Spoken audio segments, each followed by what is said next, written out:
I was 24 when I realized my father had stopped seeing me as his daughter and started seeing me as a disappointment he couldn't erase. The Carter house sat on the quiet edge of Austin, Texas, a modest two-story home with a yard that always seemed too neat, too staged, like it was trying to cover up the chaos inside. At dinner that night, the tension was thick enough to choke on. Richard Carter. My father sat at the head of the table, still wearing the stiff shirt and tie he had worn all day. He didn't loosen his collar the way most men would when they got home. He liked to remind us he was still in control, even at the dinner table. My mother Linda sat silently across from me, her eyes glued to the casserole she had made as if focusing on it would keep her safe. My brother Brian, 2 years older than me, scrolled through his phone, between bites, smirking at something he didn't care to share. I had been quiet all meal, rehearsing in my head how I would tell them the news. My fingers brushed the edge of the envelope tucked under my plate, the letter that could change everything. I finally took a breath and slid it out. I got the scholarship, full tuition at UCLA, computer science. I tried to keep my voice calm, but I couldn't stop the excitement from spilling through. For a brief second, the room was still.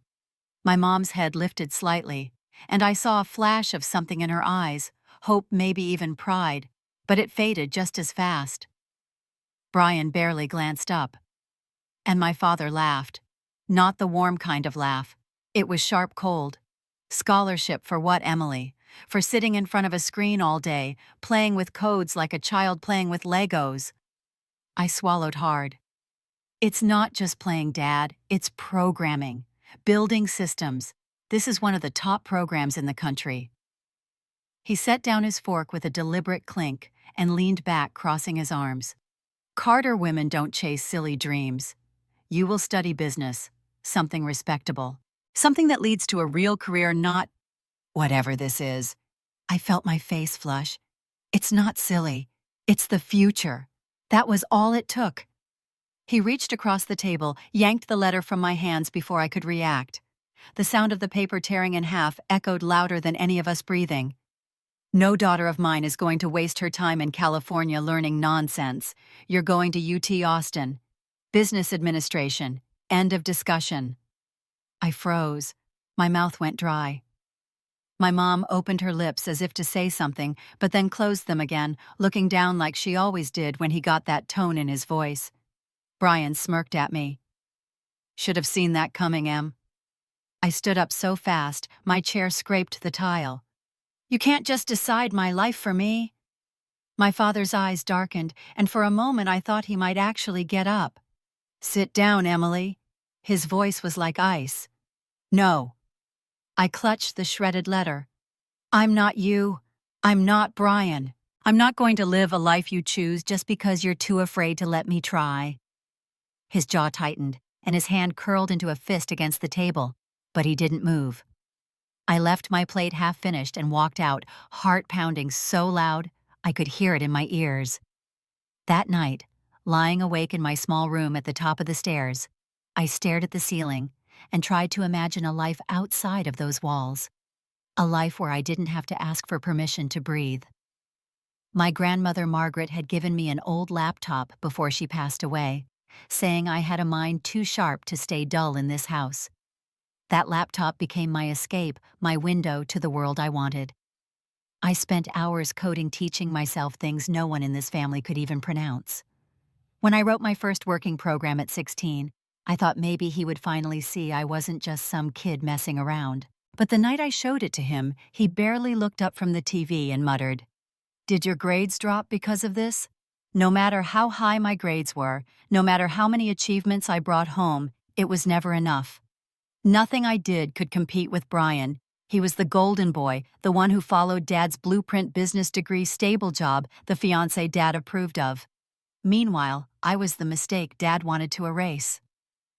I thought about my mother too, how her once bright smile had faded over the years.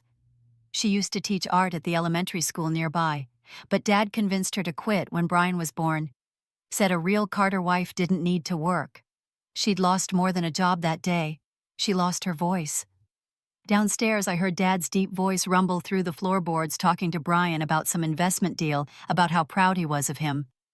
the same words I had never heard directed at me. I curled tighter under the blanket, clutching the shredded pieces of the scholarship letter.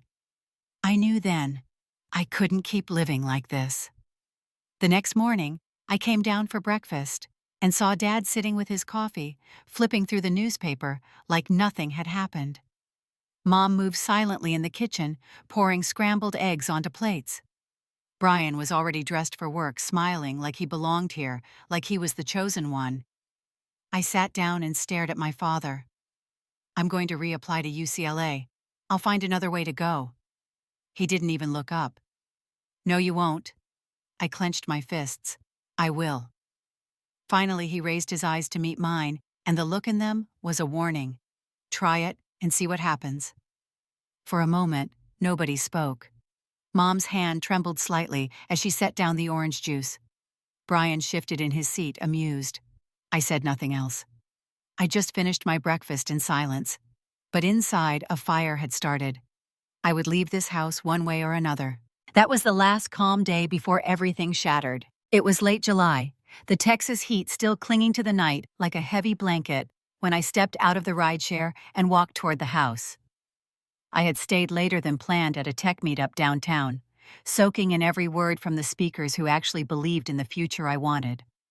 For a few hours, I felt like I belonged somewhere, like my dreams made sense to someone. The porch light was on. Through the kitchen window, I saw my father pacing his hand, gripping a coffee mug so tightly I thought it might shatter. My stomach dropped. The moment I opened the door, his voice cut through the air, sharp and venomous. Do you know what time it is? Emily? I froze in the entryway. It was almost 10. I had texted my mom earlier that I'd be late, but of course she wouldn't have told him. I forced my voice to stay calm. I told Mom I was going to a tech conference. I learned about new security software. It could really help me. He slammed the mug on the counter, hot liquid spilling over his hand, but he didn't even flinch. You think sneaking out and staying gone all night makes you grown. You think you can just do whatever you want while you live under my roof. I set my bag down, heart pounding. Dad, I wasn't sneaking. I told Mom. It was for my future.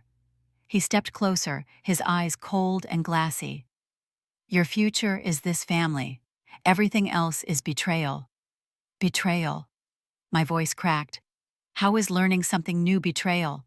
Before I could say another word, he grabbed my arm so fast I barely registered the movement. Linda gasped from the corner where she had been quietly washing dishes. Richard, stop.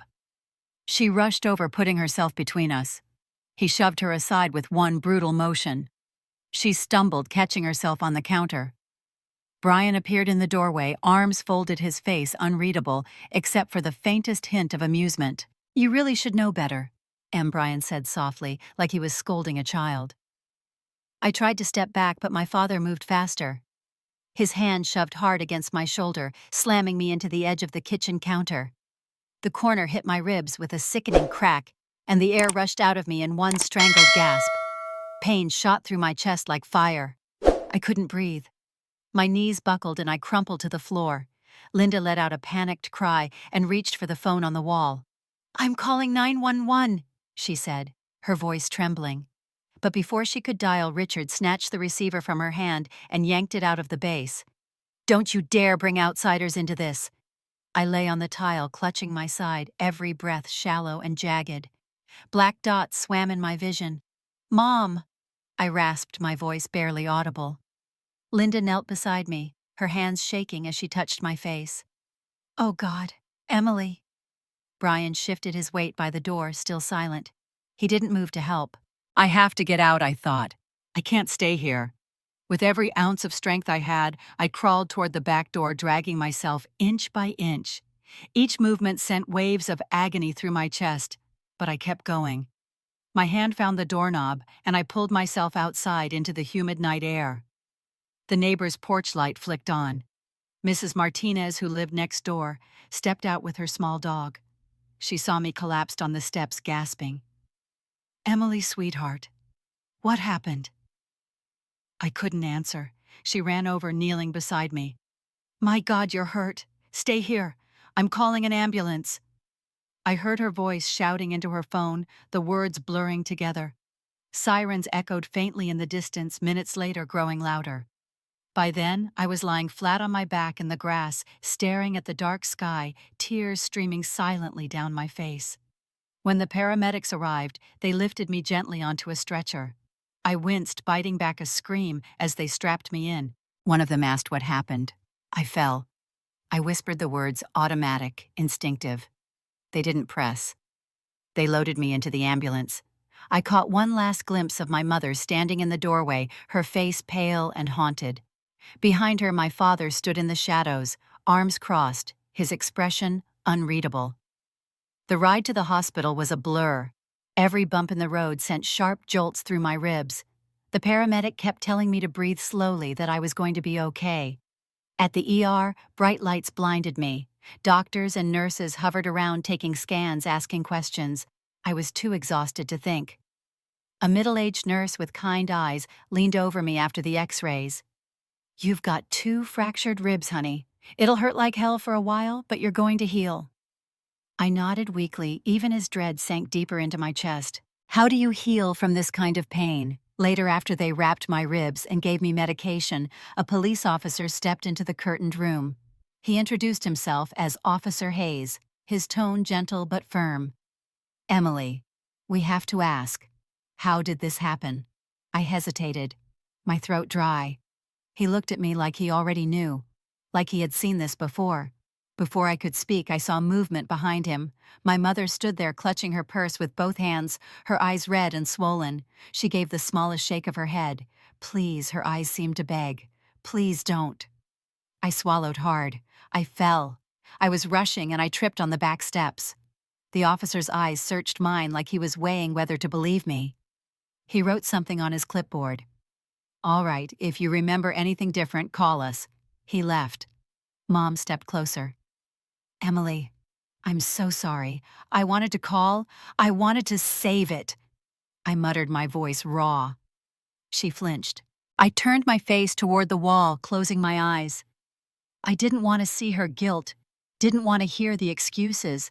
They discharged me the next afternoon with painkillers and a list of instructions. When Mom came to pick me up, I climbed into the passenger seat silently. The ride back to the house felt like a funeral march. But I knew one thing with absolute certainty now. I wasn't staying. When I finally returned from the hospital, the house felt colder than ever. I was moving slower, every breath sharp with the dull ache of my broken ribs. The doctor had wrapped me up in layers of bandages and ordered weeks of rest, but there was no comfort waiting at home. Richard barely acknowledged me, his face carved in stone, his eyes flickering with the same silent contempt I'd known my entire life. Brian stood in the hallway as I limped past, a cruel smirk tugging at the corner of his mouth. "You know," he said quietly, almost as if he didn't want Linda to hear, "this wouldn't have happened if you knew how to follow the rules." His voice dripped with mock sympathy. "If you don't listen, you get hurt. That's how the world works, Emily." I clenched my jaw, too weak to respond. My arms wrapped tightly around my side. Linda hovered at the edge of the living room, wringing her hands. She wanted to say something, I could see it in her trembling lips, but Richard's presence silenced her like always. That night when the house was finally quiet, she crept into my room with a small envelope. I was sitting on the bed, clutching a pillow to my ribs to ease the pain, when she knelt beside me. "I'm so sorry," she whispered, her voice cracking. "I'm not strong enough to stop him. I should have." She stopped, choking on the rest of her sentence. She slipped the envelope into my hand. Inside were a few crumpled bills, her secret savings. "Take this, Emily, just in case you need it." Her fingers lingered over mine for a moment before she backed away, her eyes filled with a helpless shame I'd seen too many times. The days crawled by. The bruises turned dark purple, then yellow. Richard didn't say much, but when he did, it was sharp, slicing through the air like a blade. At dinner, he spoke loudly to Linda about how ungrateful children always brought shame to their parents. Brian joined in, pretending he was just joking, but his words were knives. "Maybe next time she'll think twice before acting like she's better than the rest of us." I stared down at my plate, pushing the food around, swallowing back the bitterness rising in my throat. It wasn't long before Richard found a reason to humiliate me publicly. A weekend gathering with extended family turned into a spectacle. I was sitting quietly in the corner of the living room when he suddenly called everyone's attention. "There she is, the daughter who thinks she's too good for her own blood," he announced, his voice loud and full of venom. "She doesn't care about this family, only herself. And what does she bring us in return? Shame. Always shame." The relatives laughed awkwardly, unsure whether to agree or stay silent. I felt their eyes on me, burning my skin, but I didn't move. After everyone left, the tension boiled over. Richard stormed into my room, holding the small suitcase I'd kept by my bed, the one with my few personal things I'd managed to protect. He didn't say a word at first, just ripped it open and dumped its contents onto the floor. Then, without warning, he grabbed the empty suitcase and hurled it into the front yard. "If you want to live your life your way, fine," he roared, his face red with rage. "Get out! Don't come back! This is no longer your home." I froze, my mind spinning. The pain in my ribs made it hard to breathe, but his words made it harder. Linda appeared behind him, tears streaming down her face, pleading softly. "Richard, please, not like this. She's still healing." But he ignored her completely. Brian stepped into the doorway, leaning casually against the frame, his phone in his hand. He raised an eyebrow at me and then smirked.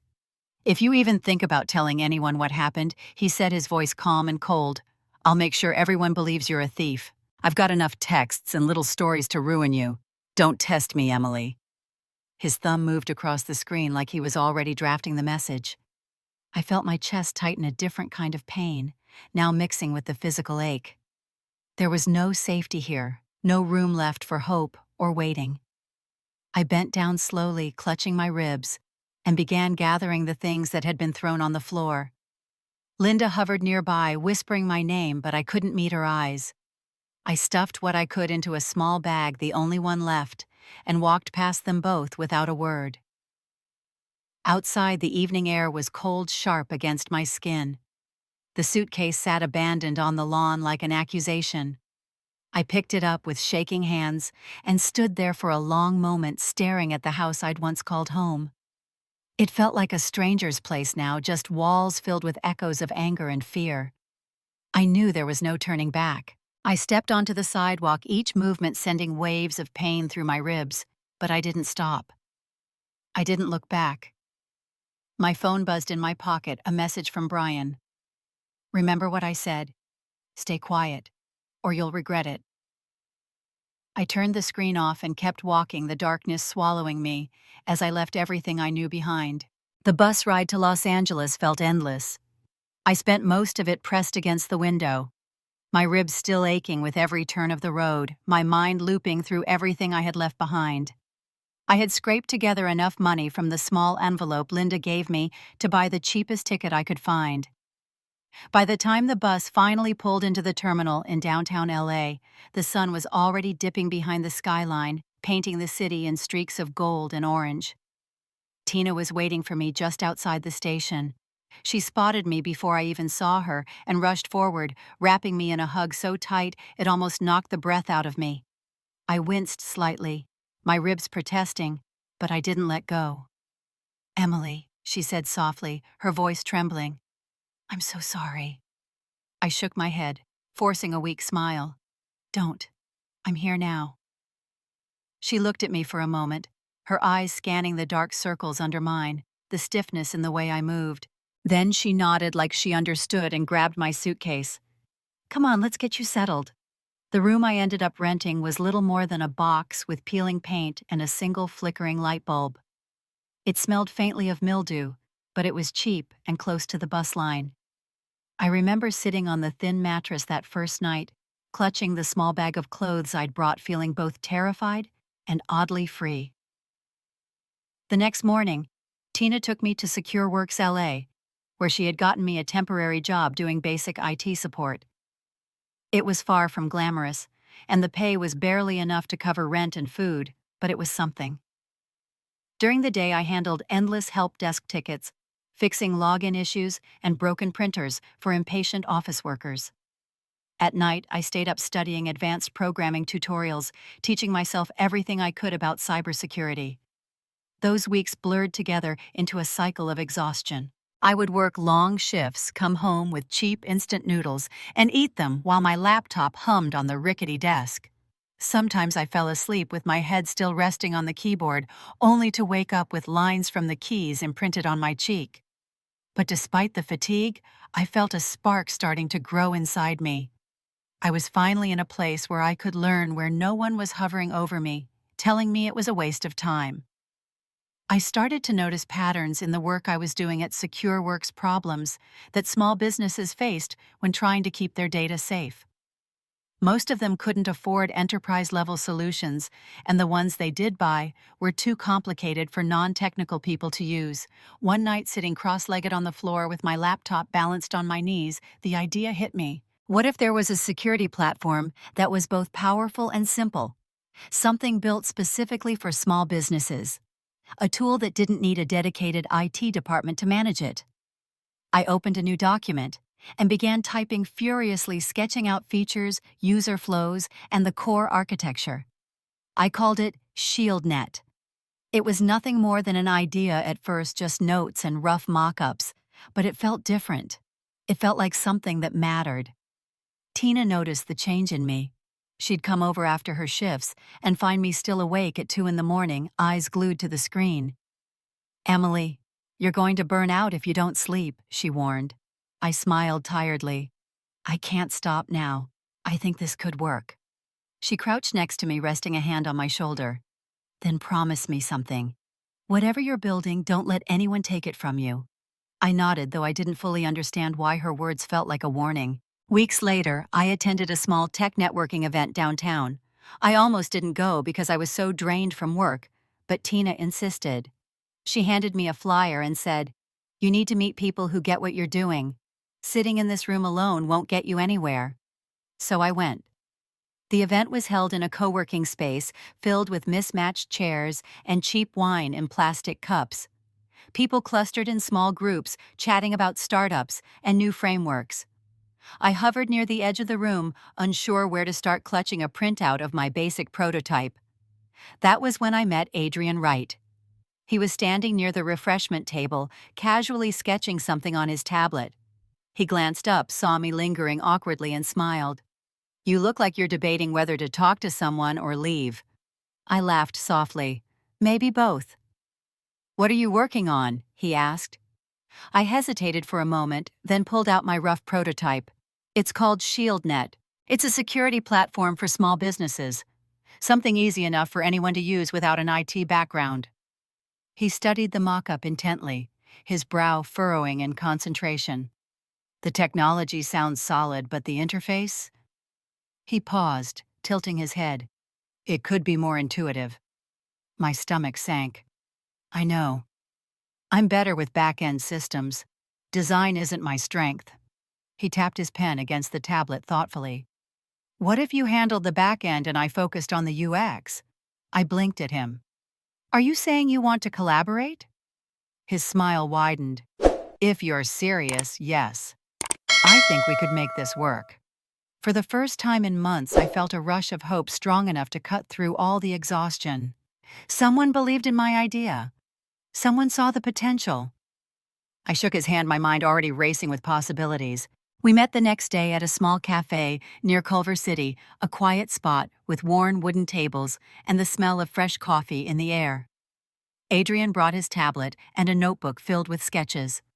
I brought my laptop and the beginnings of ShieldNet's back-end. He set his things down, leaning forward with an energy that immediately pulled me in.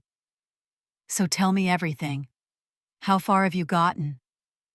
I opened the laptop, showing him the basic architecture I had built over the past few weeks. It's secure, lightweight, and scalable. But it looks, well, terrible. He chuckled softly, flipping his tablet toward me. "That's where I come in. Look at this." On the screen was a simple, clean design that made my rough wireframe look like a child's drawing.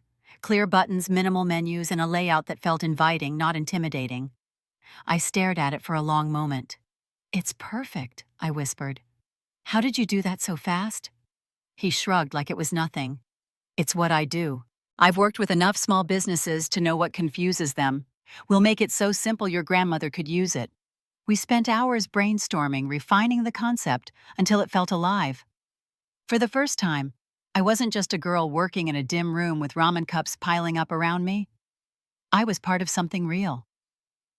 The next few months were a blur of work. I kept my job at SecureWorks during the day to pay bills, then met Adrian at night in the shared workspace he rented downtown. We coded until our eyes burned, fueled by cheap coffee and the stubborn belief that we were building something that mattered. Tina would drop by sometimes with takeout, shaking her head at the chaos of wire screens and half-empty cups scattered around. "You two are going to forget to eat yourselves into the hospital," she teased, setting down food. But her eyes softened when she looked at me. "I hadn't seen that spark in your face since college.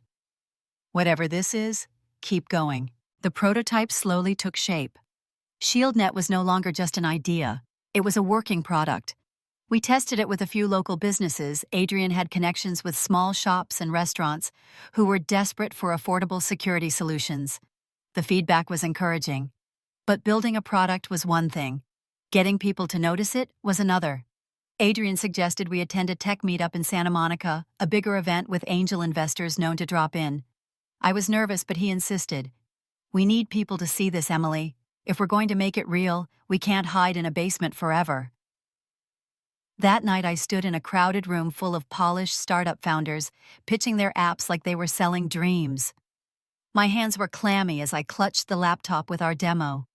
When it was finally my turn to speak, I kept it simple. ShieldNet is security software designed for small businesses.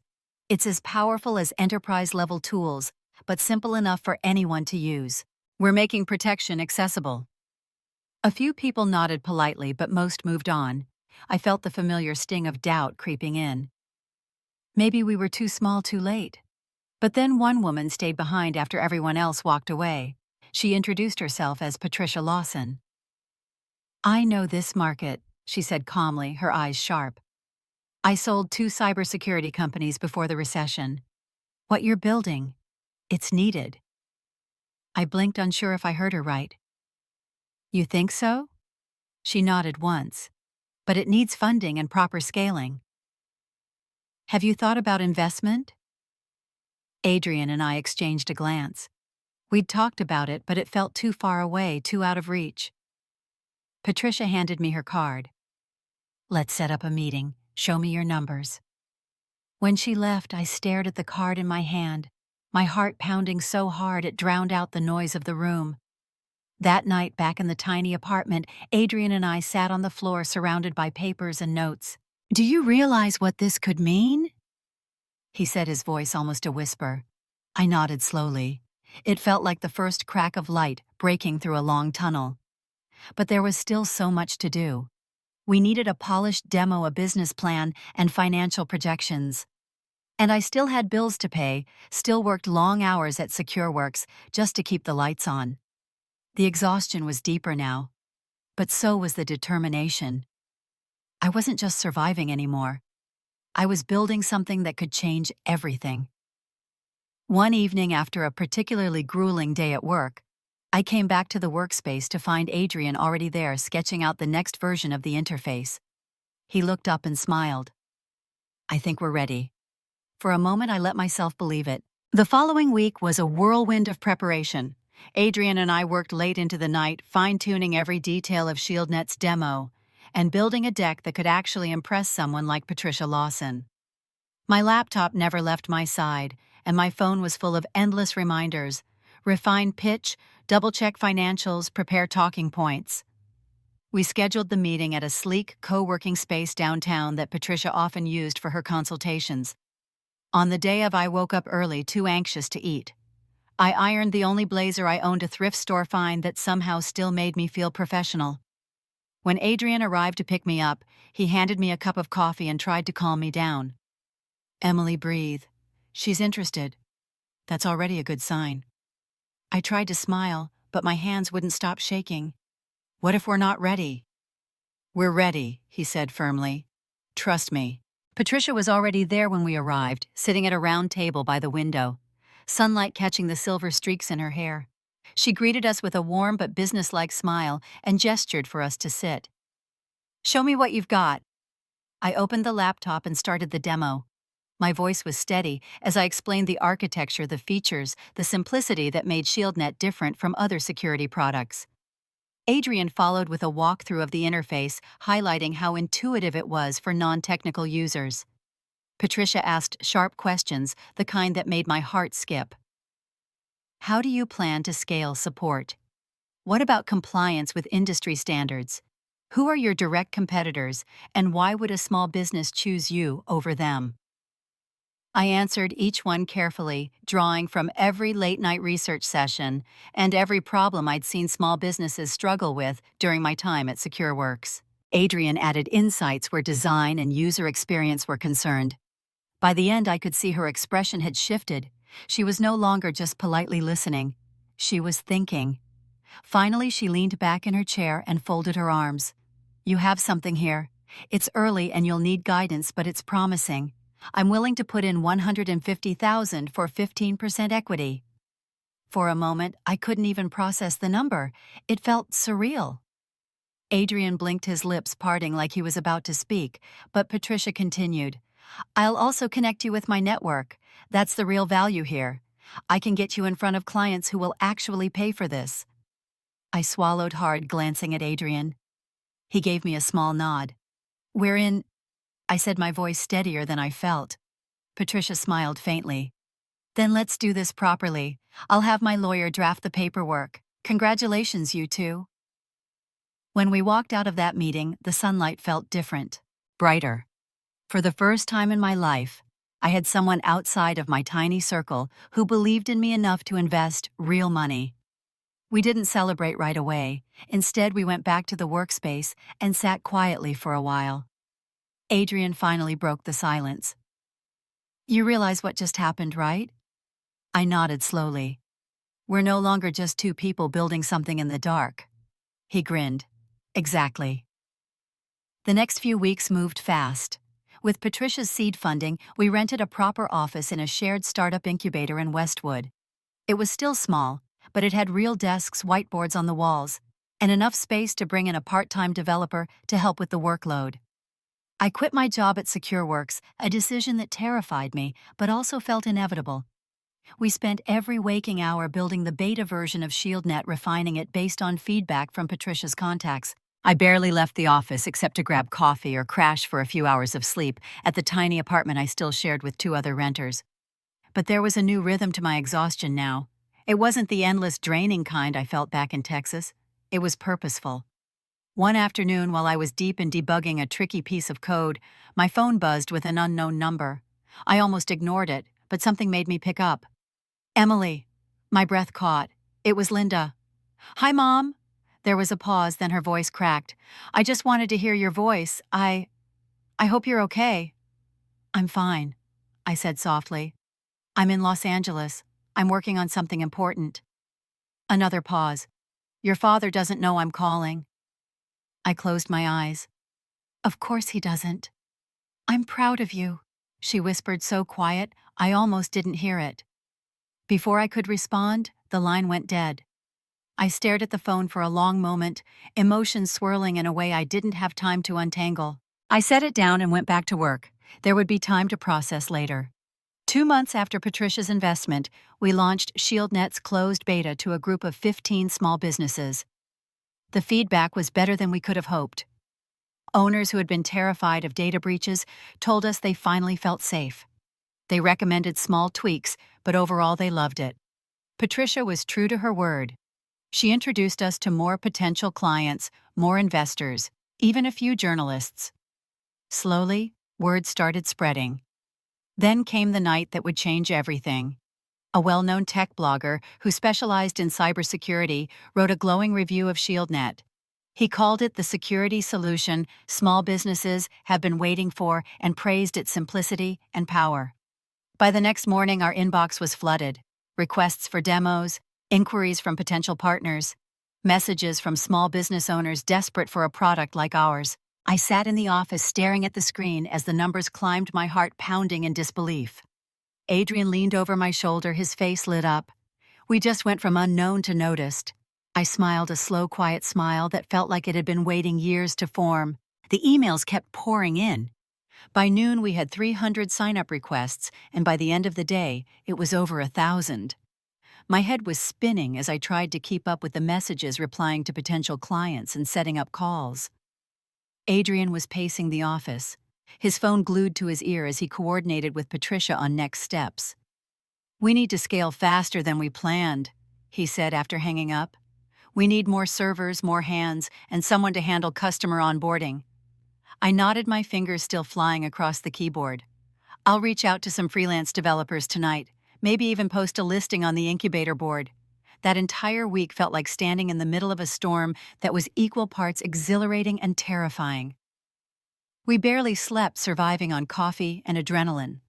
Patricia visited the office midweek and walked us through what she called the momentum window. "You have eyes on you now," she said. "If you capitalize on this, ShieldNet can grow faster than you ever imagined. If you hesitate, someone else will fill the gap." So we pushed harder. Within a month, we had onboarded our first 1,000 paying customers. It wasn't just mom-and-pop shops anymore. Small law firms, dental clinics, even a local chain of coffee shops signed up. Revenue was finally coming in enough to cover our expenses and bring in 2 full-time hires. But with growth came new challenges. Support tickets piled up, and we had to scramble to keep response times reasonable. I spent hours on calls with customers, walking them through setup, making notes about what needed fixing. One evening, as I was about to leave the office, my phone buzzed with an unfamiliar number. I answered, expecting another business inquiry, but instead heard a voice I hadn't expected. "Emily." I froze. It was Brian.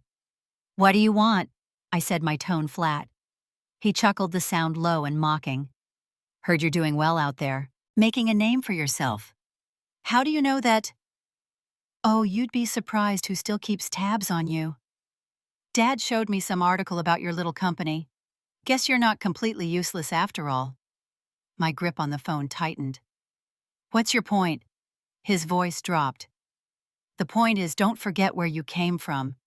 It'd be a shame if certain stories got out." I took a slow breath. "You think you can still scare me?" Brian laughed. "Think about it. Who would people believe?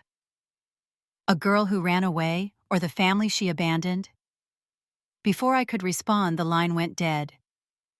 I stood there for a long moment, staring at the phone in my hand. My chest tightened, not with fear exactly, but with a deep, simmering anger.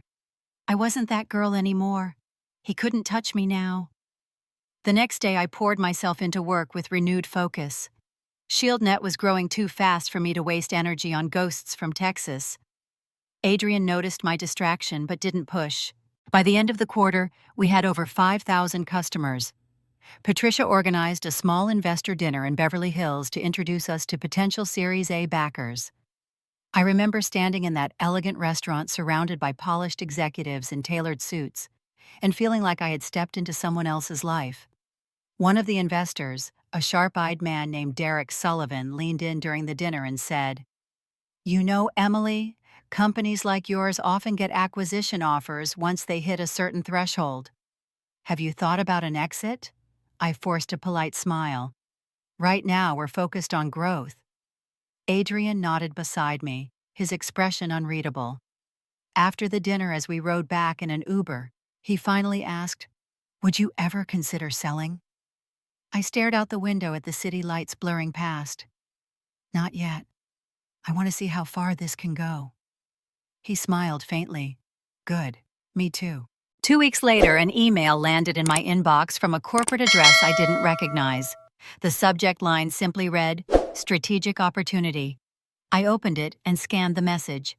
It was from the VP of Business Development at Fortress Tech, one of the largest enterprise security companies in the country. They wanted to meet. I showed the email to Adrian, my voice trembling slightly. "This is big." He exhaled slowly, running a hand through his hair. "They don't just talk. If Fortress Tech is reaching out, they're serious." Patricia joined us for the meeting a week later. Fortress Tech's headquarters were in a towering glass building in San Francisco, the kind of place that screamed power and money. We were escorted into a sleek conference room overlooking the bay. The VP greeted us warmly, then got straight to the point. "We've been watching ShieldNet. Your penetration into the small business market is impressive. It complements areas where we've struggled." I exchanged a quick glance with Adrian. They spent the next hour asking detailed questions about our tech stack, user growth, and roadmap. Then, almost casually, the VP said, "We'd like to acquire ShieldNet." I felt my breath hitch, but I kept my face neutral. "What kind of numbers are you thinking?" "2 million. Adrian's eyes flickered, but he stayed silent. Patricia leaned back in her chair, her lips pressed together. "Thank you for the offer," I said carefully. "But we believe ShieldNet is just beginning to show its potential." The VP smiled thinly. "Think it over. The offer stands for 2 weeks." On the flight back to Los Angeles, Adrian finally spoke. "2 million is insulting. We're already generating almost that much in annual run rate." I nodded, staring out at the clouds. But the fact that they're interested means others will be too. And he was right. Within days of declining, 2 more companies reached out with similar inquiries. ShieldNet wasn't just a scrappy startup anymore. We were on the map. I could feel it in my bones. Something much bigger was coming. The next morning started with a call from Patricia. Her tone was calm but firm, the way she always sounded when there was something serious on her mind. "Fortress Tech's offer was a test," Emily said. "They wanted to see how you'd react. Declining was the right move. But now you need to prepare because other players will come knocking." After the call, Adrian and I sat in the office staring at the whiteboard filled with our plans. He tapped his pen against the table, deep in thought. "We need to solidify our next feature set. If we're going to keep growing, we can't just ride this wave." I nodded, still replaying Patricia's words in my head. "Let's focus on automated compliance reporting. It's what mid-sized businesses are struggling with. If we nail that, we open up a whole new market." So we got back to work, days and nights blending again. New hires joined our team, bringing fresh energy and more chaos to our once quiet office. The noise didn't bother me. It was the sound of something alive. 2 weeks later, Patricia called again with another development. "Privacy Guard, the industry giant, wants to meet." "They're serious, Emily. If Fortress Tech was a test, this is the real thing." I felt my stomach tighten. Privacy Guard was the name everyone in cybersecurity respected. If they were interested, it meant ShieldNet had become more than just a blip on the radar. The meeting was scheduled at their Silicon Valley headquarters, a sprawling campus that felt more like a tech utopia than a corporate office. Adrian and I flew out the night before, both of us unusually quiet during the trip. When we arrived, we were escorted into a simple but elegant office. The man waiting for us was James Wilson, the CEO himself. He didn't waste time on pleasantries. "I've followed ShieldNet closely," he said, his gaze sharp but not unkind. "You've built something remarkable in a very short time." I thanked him, keeping my voice steady, despite the racing of my heart. He leaned forward slightly. "We've struggled to create a product that truly serves small to mid-sized businesses. Your approach solves that gap. We want to acquire ShieldNet and bring you and your team into Privacy Guard as a new division." There was a pause before Adrian asked, "What does that look like?" James answered without hesitation. 75 million, 60 in cash, 15 in stock options vesting over 3 years for you and Adrian. You'd lead the division yourselves with full resources and support." The room felt suddenly very still. 75 million. The number echoed in my mind, almost too large to comprehend. I kept my expression neutral. "We'll need time to consider. Of course, take a week. But understand, this isn't just about money. This is about expanding the impact of what you've built." On the flight back to Los Angeles, neither of us spoke for a long time. Finally, Adrian turned to me. "What are you thinking?" I stared out the window, watching the clouds blur beneath us. "This isn't just an acquisition. It's a chance to scale beyond anything we could do alone." He nodded slowly. "I know, but it's also giving up control." I sighed. "I don't see it as giving up. I see it as expanding the vision." Back in LA, we met with Patricia and our small board to weigh the options. She laid it out plainly. "You can keep growing independently, but it will take years to reach what Privacy Guard can offer you in months. And you're in a market where speed matters. The decision didn't come overnight. I spent nights pacing my apartment, thinking about the girl who left Texas with nothing but a suitcase. I thought about the nights spent eating instant noodles over my laptop, about Brian's mocking voice, about Richard's cold stare as he told me I'd never amount to anything. This wasn't about them anymore. It was about what I wanted to build, the life I wanted to live. When we finally called James Wilson to give him our answer, my voice was calm. We're ready to move forward. The acquisition closed 6 weeks later. Overnight, everything changed. My bank account showed a number I couldn't have imagined just a few years earlier. I moved out of my cramped apartment and into a modern condo in Malibu with floor-to-ceiling windows overlooking the ocean. But more than the money, it was the feeling of validation that stayed with me. ShieldNet was no longer just my dream. It was part of something bigger.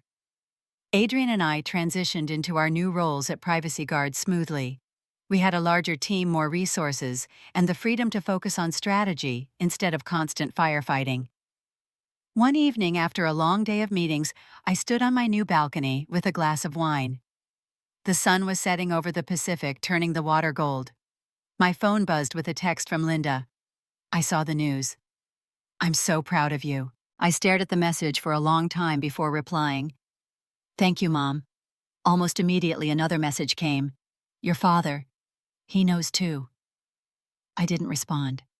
I didn't need to. That night, as I looked out at the endless horizon, I realized something. This wasn't the end of the story. It was just another beginning. It was early 2022 when everything shifted again.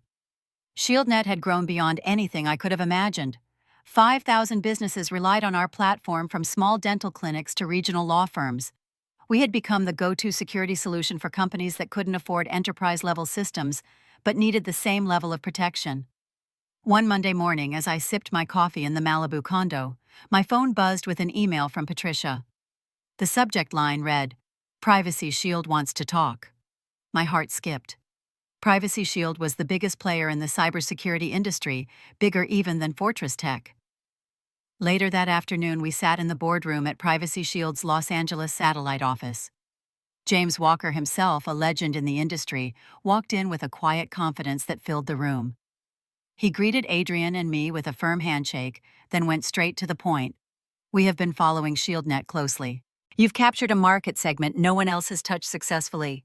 We want to bring you into Privacy Shield and give your technology the resources to scale globally." I held my breath as he slid a folder across the table. Inside was the offer. $85 million. Adrian blinked, then looked at me. I could see the same shock and calculation running through his mind. James continued, "This isn't just an acquisition.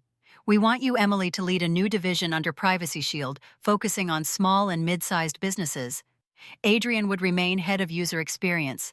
You'd have full autonomy but access to all our infrastructure." I closed the folder slowly, my fingers trembling. That evening, Adrian and I sat on the balcony of my condo, the ocean glowing in the fading sunset. He stared at the horizon, his voice quiet. 85 million. That's life-changing. I nodded, still trying to process. It's not just the money, it's the reach. Imagine ShieldNet deployed worldwide, not just in the States. He exhaled, running a hand through his hair. But it's also the end of our independence. I leaned back in my chair. Maybe. Or maybe it's the next chapter. We didn't decide that night, or the next. For days we went back and forth, making lists of pros and cons, talking to Patricia, talking to our team. Some wanted to keep building on our own. Others were ready for the stability and resources a giant like Privacy Shield could offer. Finally, after a long week of sleepless nights and endless conversations, we called James Walker. "We're ready," I said. The deal closed in late spring. After taxes and equity distributions, I walked away with $35 million in my account. Adrian got his share, and every single member of our original team received a generous payout. Seeing their faces light up when we told them was one of the most satisfying moments of my life. The press exploded with the news. Tech blogs ran headlines like, "The Startup That Changed Small Business Security," and "From Scrappy Founders to Multi-Million-Dollar Exit." But one headline in particular caught my breath. "From Runaway Daughter to Tech Millionaire Emily Carter's Unbelievable Journey." The story spread quickly, faster than I expected. Reporters dug into my past, into the small Texas town I grew up in. They uncovered the police report from the hospital visit years ago, even though I hadn't pressed charges. They interviewed neighbors, classmates, even some of Dad's former coworkers. And just like that, my family's secret wasn't a secret anymore. Back in Austin, Richard faced the fallout. His coworkers at the construction firm whispered behind his back. Old friends stopped returning his calls. Neighbors crossed the street to avoid him. One evening, a local news station aired a segment about the father who drove his daughter away, only to see her succeed beyond his reach. They played an old photo of me in my high school graduation gown, next to a current shot of me at a tech conference. I heard later from Mom that the shame was unbearable for him. At work, people openly mocked him. A former colleague told the press about his temper, about the way he used to belittle everyone in meetings. Soon after, the company's HR department opened an investigation into his past behavior. 2 weeks later, he was fired. Mom called me late one evening, her voice shaking. "Emily, they let your father go. He's not taking it well." I sat in silence, staring out at the moonlit waves. Part of me felt a grim sense of closure, like the universe had finally balanced the scales. But another part of me ached for her, trapped in the fallout of his choices. "Is he safe?" I asked. "I think so, but he's angry. At himself, at the world, at you." I closed my eyes. I didn't ask for this. I know. The next day, an Austin paper ran another headline: "Former foreman fired amid allegations of domestic abuse." My father's name was in bold letters. For the first time in years, Brian reached out. His text was short and sharp. "You think you won. You ruined his life." I stared at the screen for a long time before replying. He ruined his own life. I didn't hear from him again. Back in Los Angeles, life moved on. I stepped into my new role as Director of Privacy Shield Small Business Solutions. The resources were incredible, the team larger and more capable than anything I'd ever had before. But late at night, in the quiet of my home, I couldn't stop thinking about the ripples my success had sent back to that small house in Texas. It wasn't regret exactly. It was more complicated than that. One morning, a week after the Austin headlines, I woke up to another message from Mom. Just 3 words: "He wants to talk." I set the phone down, staring at the ocean beyond my window. For years I had imagined this moment. Him coming to me, needing something. But now that it was here, I didn't know what to feel. I wasn't sure if I wanted to open that door. I sat there, staring at the email for what felt like hours. The subject line was simple, almost hollow. "Come home." The body of the message was even shorter. "I was wrong. I need your help. Please." For years I had imagined a moment like this, a crack in Richard's pride. But I never thought it would feel so empty. Still, something in me stirred. Not pity, but a quiet acknowledgement that this chapter wasn't closed yet. I booked a flight to Austin a few days later. It had been nearly a decade since I left. As the plane descended, I looked out the window at the familiar sprawl of the city that had once felt like a prison. The air was warm and thick, heavy, with a nostalgia I didn't ask for. The restaurant Richard chose was a modest family-owned place near downtown. I arrived early, wanting to steady myself before facing him. When Linda walked in, her face looked tired but soft. She hugged me tightly, whispering, "You look beautiful, Emily." Then I saw him. Richard walked in slowly, his posture stooped, the sharpness in his eyes dulled. He wore an old blazer that hung loose on his thinner frame. Behind him was Brian, looking older too, his confidence chipped away. We sat at a corner table. Richard's hands trembled as he reached for his water. For a moment, no one spoke. Then he cleared his throat, his voice quieter than I'd ever heard. "I lost my job. The bank is taking the house. Your brother—" He glanced at Brian, who stared down at his hands. "He's had trouble." "And your mother?" "I'm fine," Linda cut in softly. her eyes darting to me. But things aren't good. We didn't know who else to ask. I looked at Brian. He didn't meet my eyes. Instead, he muttered, "Chloe left. I got caught in a bad deal. The company fired me." I turned back to Richard. "So now you're here asking me for help?" He swallowed hard. "I know I don't deserve it. I was wrong. I see that now. Please, I need you." Memories flashed in my mind the night he broke my ribs. The cold silence when he told me to leave the years of scorn that carved scars I still carried. I looked at him and felt nothing like the fear I once did. Only clarity. When I needed a home, I said quietly, "You threw me out." When I asked for understanding, you mocked me. You made sure I had nothing. And now you're asking me to save the house you chose over me. Richard's lips trembled. I was proud. I thought I was teaching you strength. I see now it was cruelty. Please, Emily, I'm not asking for me. I'm asking for your mother. She has nowhere to go. I turned to Linda. Her eyes were wet, pleading, but not demanding. "I don't want to stay there," she said softly. "I just want a place where I can breathe." I reached into my bag and pulled out a black credit card, sliding it across the table toward her. "This is for you.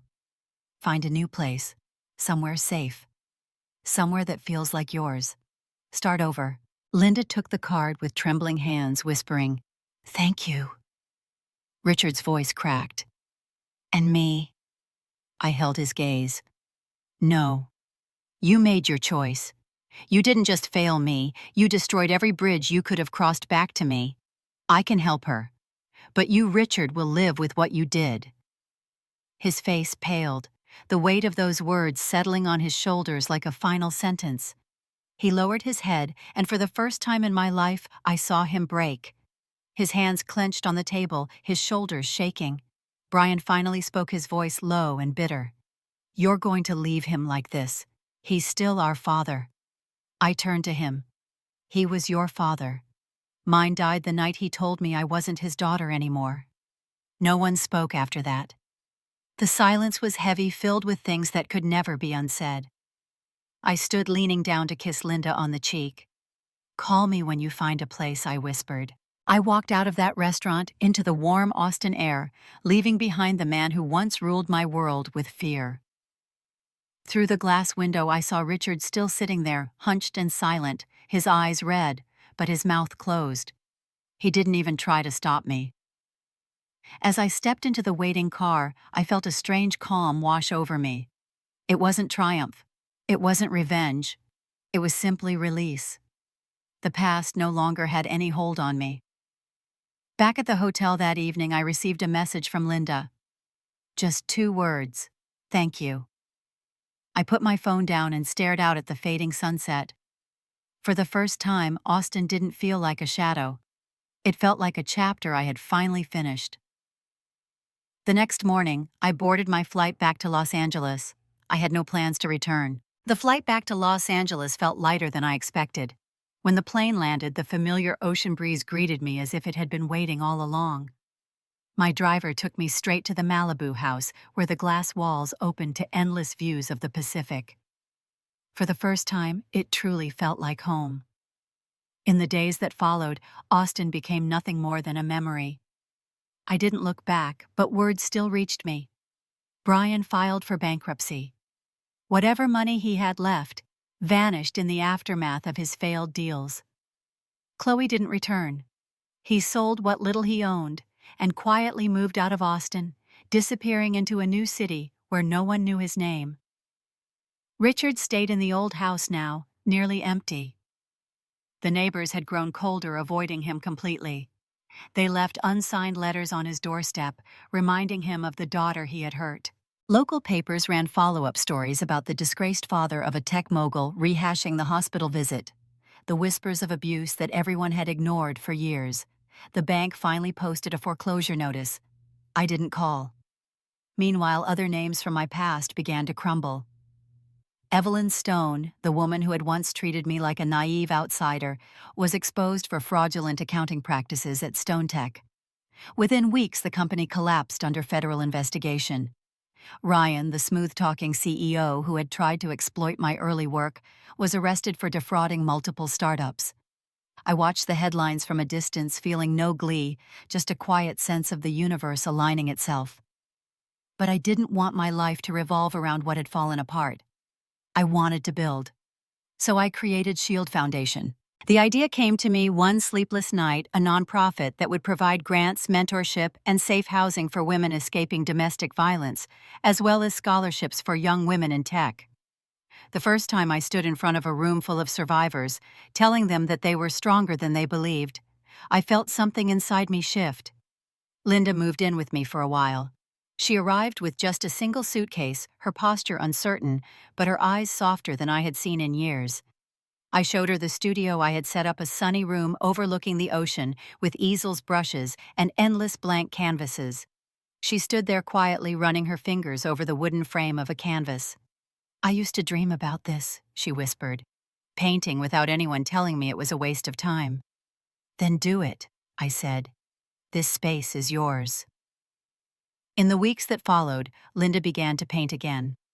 Her first piece was a simple seascape, soft blues and golds blending into a horizon. She spent hours in that room humming softly to herself. Sometimes I would walk past the door and hear her laughing under her breath, a sound I had almost forgotten.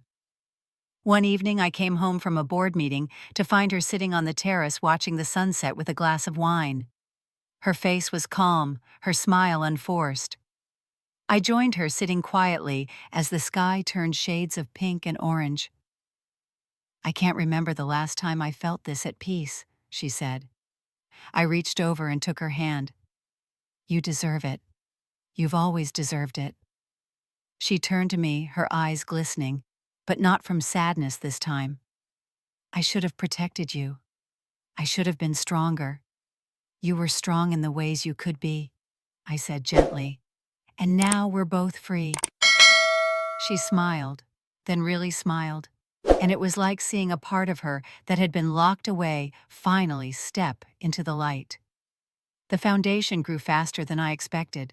We opened partnerships with shelters in Los Angeles, then Austin, then beyond.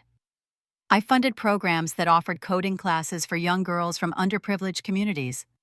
I spoke at universities, conferences, and community centers. Every time I told my story, I saw someone in the audience whose eyes filled with recognition, someone who needed to know they weren't alone. One Saturday afternoon, Linda finished a new painting and called me into the studio. It was a portrait of two women standing side by side, their hands intertwined with the ocean stretching endlessly behind them. "It's us," she said. I stepped closer and felt tears sting my eyes. She had captured something I didn't know could be seen, our resilience, our healing. I wrapped my arms around her, holding her close. For years we had been bound by silence and pain. Now, in this house filled with light and possibility, we were bound by something new. "I love you, Mom," I whispered. She leaned into me, her voice soft and certain. "I love you too, Emily." As we stood there, the weight of the past felt lighter, like it no longer had the power to pull us down. Outside, the waves crashed gently against the shore, a reminder that life moved forward, always reshaping itself, always carving new paths. And for the first time, I truly believed that the cycle was broken. The waves outside my Malibu home shimmered in the morning light, casting golden reflections on the glass walls. I stood barefoot on the cool floor, holding a cup of tea, feeling the quiet hum of peace around me. The scent of salt water drifted in as I watched a sailboat in the distance, its white sails catching the breeze. Life had finally settled into something steady and calm, something I had never imagined for myself back in those dark years. Michael came into the room, his tie slightly loose, holding a stack of papers for the STEM workshop we were hosting later. He smiled when he saw me gazing out at the ocean. "You're in your head again, aren't you?" he teased gently. I laughed softly, setting my tea down. Just thinking about how far everything has come. That afternoon, we drove to a community center in Los Angeles where dozens of children from underserved schools were waiting. The Shield Foundation had grown far beyond what I envisioned. We were funding safe shelters for women, creating scholarships for young girls in tech, and now hosting workshops where kids could explore science and technology without limits. I watched a little girl named Amara stare wide-eyed at a simple coding program. Her hands trembled slightly as she typed her first line of code, and when it worked, her entire face lit up. She turned to me beaming and said, "I didn't know I could do this." I knelt beside her and told her the truth. "You can do anything. Don't let anyone tell you otherwise." Moments like that reminded me why I kept going, why all the pain had been worth something greater than revenge. A week later, I took a quiet trip to Austin. There was one last visit I needed to make. The cemetery was still and quiet, with rows of simple headstones stretching across the green lawn. I carried a small bouquet of lilies and knelt in front of my grandmother's grave. The letters on the stone were weathered but still clear, Margaret Hill. I placed the flowers down carefully, my fingers brushing the cool stone. For a while I just stood there listening to the wind move through the trees. Then I spoke softly. "Grandma, you were right. I built something wonderful. And I finally learned to live free." I stayed until the sun dipped low, casting long shadows across the grass before walking back to the car. When I returned to Malibu, Linda was waiting in the studio with another painting, this one of a sunrise over calm waters. She had painted two figures standing on the shore together, their silhouettes peaceful and strong. It was us. She looked up and smiled the kind of smile I hadn't seen since I was a child. For the first time, I truly felt the weight of the past dissolve. In the evenings now, I sit on the terrace with Michael and Mom, the sound of the waves below, filling the silence with something soothing. There is no more fear, no more proving my worth to people who never saw it. There is only this moment and the many more to come. I have learned that healing isn't about erasing the past. It's about transforming it into something that no longer holds power over you. My life is no longer about what Richard did, or what Brian said, or who tried to break me. It is about what I chose to build from the ashes they left behind. And to anyone out there listening to my story, who is still trapped in pain or betrayal, know this. You are not defined by what someone did to you. You are not broken beyond repair. You have the power to write a new chapter, to turn your wounds into strength, and your silence into a voice that matters. If you've lived through darkness and found your way back to the light, share your story. You never know whose hope you might ignite. And if you're still in that darkness, hold on. Your story isn't over yet. Stay with me here, because together we'll keep proving that even the deepest scars can lead to something beautiful.